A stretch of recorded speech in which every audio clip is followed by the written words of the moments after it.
going on, guys? So, new video where I left us last time, which was yesterday. I had just lugged this motor in, and it was a bit of a nightmare. So anyways, I ended up pulling out this transmission. That's a Turbo 350 I had that was in something. I think the 57 at some point.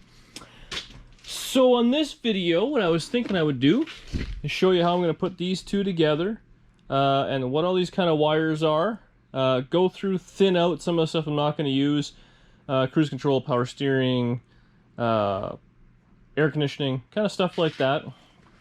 Give you a rundown more in depth on these wires, because now I know a fair bit more about it. And this is, so I print this out, this is actually from lt1swap.com, worked out great. So we'll get into that a little bit, show you exactly how to wire this thing. But the first thing I want to do is I want to put this motor and transmission together so I can have it sitting on the garage floor kind of level and go from there. So, pretty simple. This thing, these LS motors have the same bell housing setup as your regular small block, big block Chevy, other than just one, it's missing one hole for whatever reason, so you put in one less bolt. These are metric, so you got to make sure you have that if you're new to those sort of things like I am. The next big thing, this little adapter, oh, of course I put it in here, it won't come out now. This is the magic piece you're going to need. So on these LS motors, this flywheel has a slight dish to it, right where it goes in. I pulled out, this is your standard ring gear off a small block, big block Chevy. A small block, I guess this would be. So it's dead flat. This one has a dish to it. So what's going to happen is the bolts that are going to attach to your torque converter are pushed out. So if you do that, the center of the torque converter isn't going to fit in the snout of the crank there. So this is basically just a glorified machine kind of spacer that fits in. So it fits in there easy, and then it fits on the torque converter easy. So that's all that's going to do. It just extends it, whatever the difference is going to be. So you got to make sure you have that. The next thing, the bolt pattern for the torque converter, they're in the same space or same areas, I guess, but they just need to be enlarged slightly. So about a half a hole. You just got to kind of file those out just a little bit, and that'll fit onto the torque converter. So what I always do is, well, I did last time, I just buzz this off real quick and then I put it in the vise and kind of use a little carbide bit and just elongated those, and that way it'll fit. I just then put when I put the torque converter together, just a set of washers, and there's no big deal. So I'm going to take this off, and maybe I'll show you on the torque converter once I get it kind of you know, wallered out a little bit. We'll go from there. Okay, so here I've taken the ring gear off. I elongated the holes there. You can kind of see how it's kind of roughly in the middle, centered-ish, and all the bolts are in. So, I don't know, I took a little bit of time, I did it in the last one, to make damn sure it's right, because if you can't get the torque converter bolted up to the ring gear because you didn't do that, that's going to suck. And I mean, so I'll just take one out here. So that's all I did, I slotted the hole. It's kind of bigger than it has to be, but again, I'll put a washer on it and be done. So that's that. I'll take that off. This little snubber thing, same thing. I'll put that in the crank, put it back on the motor, and Loctite. Make sure you Loctite that on there, because those make bad noises and you don't want to deal with that stuff. So I'll take that off, get that on there, and once that's done, these transmissions fit the exact same way. So obviously these little holes there, put on the dowel pins. So I'll probably have to jack the motor up so it's a little bit more level and kind of wrestle the transmission on, get a couple bolts started. I think I'm missing one, so I'll probably leave one of those out because I don't have it. Yeah. Easy peasy. Okay, so I got the crane out, just kind of holding the motor at a bit of an angle, just so it'll be easier to kind of put the transmission up. Do not forget this piece, that is important. So it just kind of slides in there. I got all my bolts in, Loctited tight, so I'm happy with that. So then all I gotta do is kind of slide ahead. I bought the bolts, I don't know where I put them. They're 10 mil, I think they're 40 mil long. That's what I bought. That should work. So I'll get this transmission lined up and on there, bring it back, and it should be able to sit on the floor by itself. So motor and transmission are together. I'm missing one bolt, but I left it on the bottom one. It should be easy to get if I decide to put this sucker in. What you want to make sure you do is you want to get the transmission on the dowels basically right up close to the block before you start bolting it together, because if you try and bring it in, you'll crack the case. Now, I'm going to keep going on the mechanical side, and then we'll tackle the electrical. So the one last thing I got to do here, these things are famous for breaking exhaust manifold bolts. So you can see the heads are still on these ones. This back one here, it's a missing.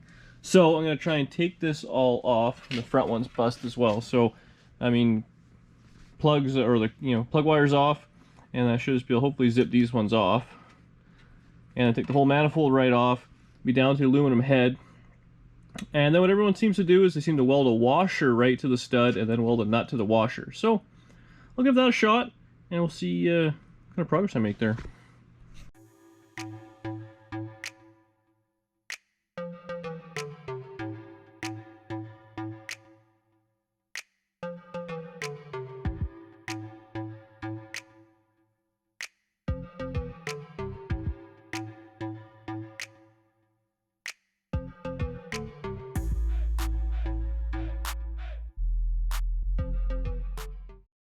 Well, that worked out pretty slick. So I just welded on these couple of washers, and then one washer, I welded the nut to it. They're too hot to touch, so you'll take my word for it. Hopefully it turned out good on camera. If not, that's what I did. So yeah, those are all done. All the other ones came out, so there was just two, the front and the back one. I got some miscellaneous bolts that'll work. It has these bimetal, whatever they are. I think they're all reusable, so I'm going to put that back on, the manifold back on, put the bolts on, and other side. I think there's a couple on that side. I assume there is. Yeah, otherwise, then I think all the mechanical stuff is mostly done, other than stripping off the stuff I'm not going to use. Okay, so both sides done. The motor's just kind of sitting on the ground, obviously. And now I got to go through and start getting rid of the stuff I'm not going to use. So I have to take this bracket off to get the power steering pump off. So that's just a couple of bolts that'll come off, no big deal. On this side, down here is the AC compressor. Same thing, it's just a couple of bolts to hold it on, not get rid of all that junk. So that's all got to come off. I just snipped off the cruise control, so that's off. What else do I got to do? There's, I think, oil cooler lines. I got to deal with a little plate under there. And that's kind of the gist of it. Then I have a bunch of wires I got to go through and make sure I want some. I mean, this is heater, block heater, stuff like that. Miscellaneous grounds, I want to get track of all those things. So I can get that pulled off real quick. Then the motor's basically ready to go in the car. So I'll kind of give it a once over. Before I do that, we'll tackle the wiring one last time.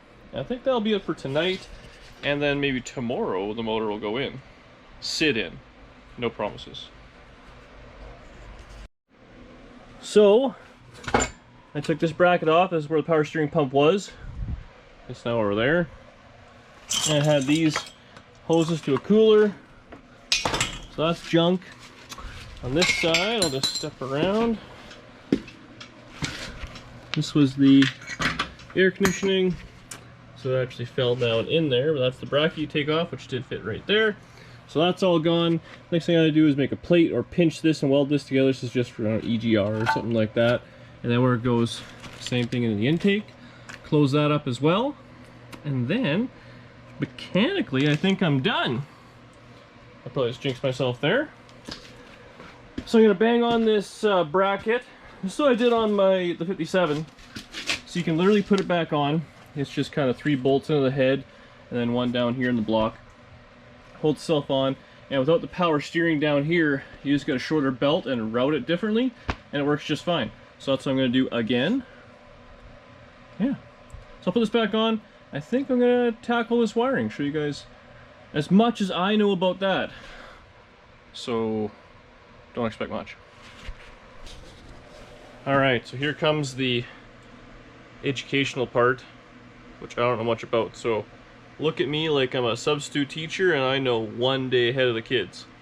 So all this stuff I got, I've been watching, I'm sure just like you guys, Sloppy Mechanics is a big guy for this stuff. Actually, locally here, there's SPP TV. They know a lot of LS stuff.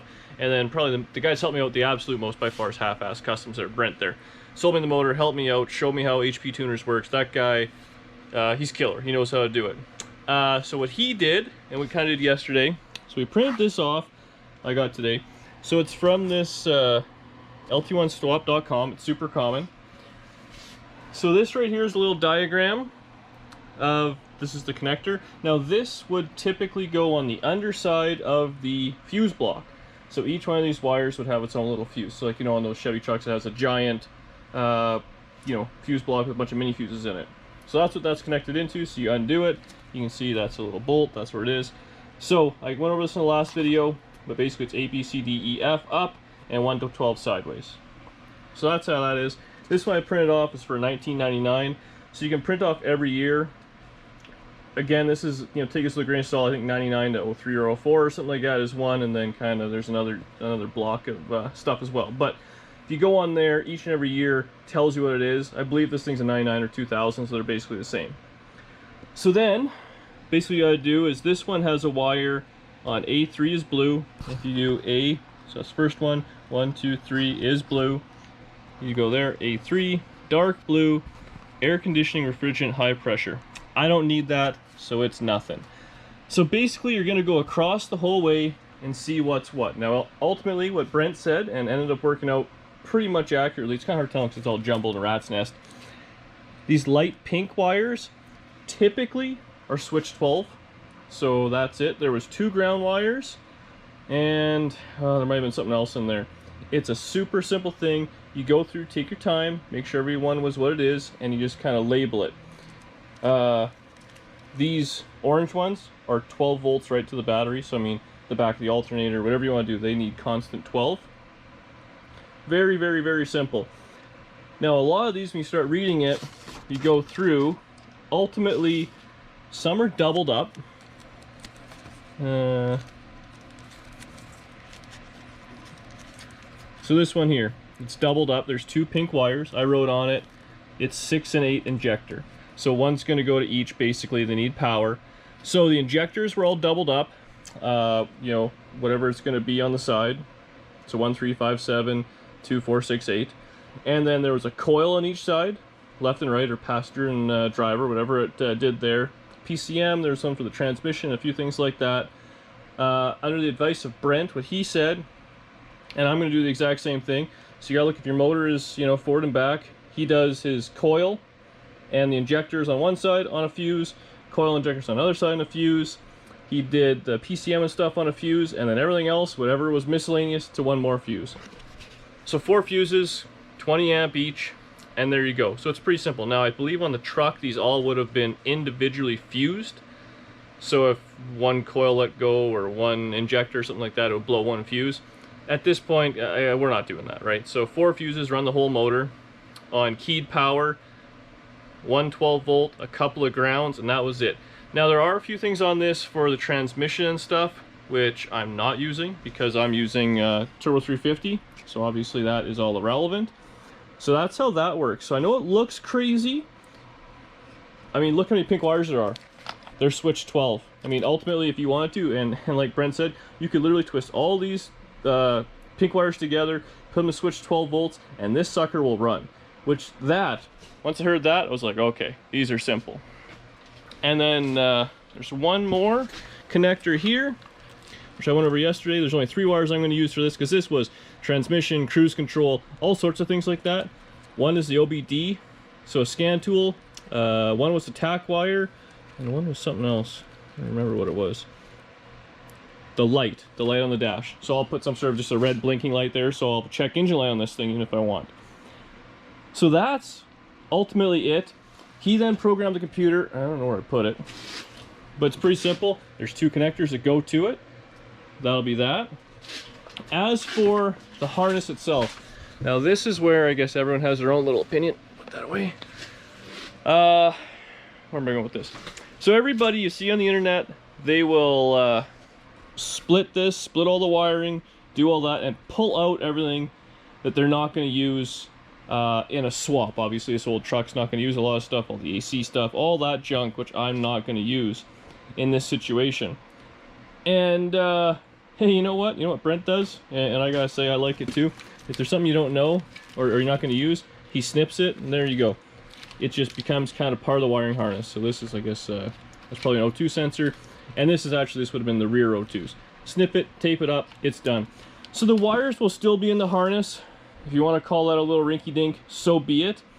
When I bought that Holly kit, that was stripped down, so it only had to run the motor. It didn't even have a charging system. And the loom was not much smaller than that. So the way I see it, you'd spend hours in the garage, taking this all apart, going through it all, to end up with, instead of a 1-inch loom, a 3/4 inch loom. So, to each their own.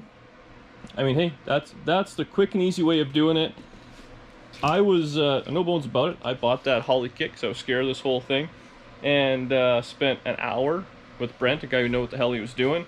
And it's simple, it's really easy. It's like doing your first small block Chevy. Once you've done it a few times, it is what it is. So, now that being said, I've said all these things. The thing's not running, it's not in the car, none of those things. So I may be dead wrong. But that's how I'm going to do this one and carry on. So, I mean, if you have any questions, feel free to leave a comment. That being said, I don't know if I'll have the answer. Your best bet, again, lt1swap.com. Lots of guys on the internet that are doing these things. I'm not the first guy by far, so you can figure all those things out. I did leave on this. This is the transmission harness, so I'm just going to tuck that up. It's not really going to be used, obviously, on this, but if I ever want down the road, put a 4L60 or 4L80 in here, I can, and it will just work just fine. Otherwise, I mean, hey, there's some miscellaneous wires that I got to kind of deal with and stuff, but once it's in the car, I can do that. This, I mean, pretty simple. Obviously, you're not going to put all these just into one fuse kind of thing with all these million little wires. So I'll probably put a connector on and loop, 4 or 5 of them together into a heavier gauge wire and just run those wires into the fuse block. As I get a little further along, I'll show you that. But that's the nitty-gritty of these LS motors. A lot easier than I thought. I mean, I don't know. There hasn't been a video that explained it. I'm thinking the way I did. I know I'm kind of droning on now, but this should, if anything, hey, if I can figure it out, you guys can too, right? So, I think that's it for now. I might start cleaning up the garage. Danielle's actually working late tonight, so, I don't know. Maybe we'll get a little crazy, see if I can clean this thing up, push the truck back, and get this motor lined up. I actually got to cut the cross member and stuff out of this thing. But, I think that's it for now. I don't know if we'll be back tonight or not. If not, we'll be back at it tomorrow. Alright. Working hard. So the truck's down as far back as it's going to go. I might be able to push it a few more inches, but ultimately chopped out the cross member for the transmission, because this thing had a 3-speed in it. So it had a cross member that kind of went across the transmission, just bolted out the bell housing, I guess, which is kind of different. Kind of like an old Tri-5. So this thing's all set up. I got a better chain on it, so hopefully it won't smash down on the truck. But unfortunately, I'm going to have to kind of go up and swing it over and down, which is a bit of a pain, but I'm working with what I got, and I'm hoping this truck will be tall enough I don't have to have it on jack stands to kind of scooch everything in. I mean, it's a truck, so all the extra room I paid for. So see if I can get this setting in. Again, I'm just going to have it literally sit on the cross member on a floor jack or something like that, and go from there, because I'm going to build some motor mounts for it. Wish me luck.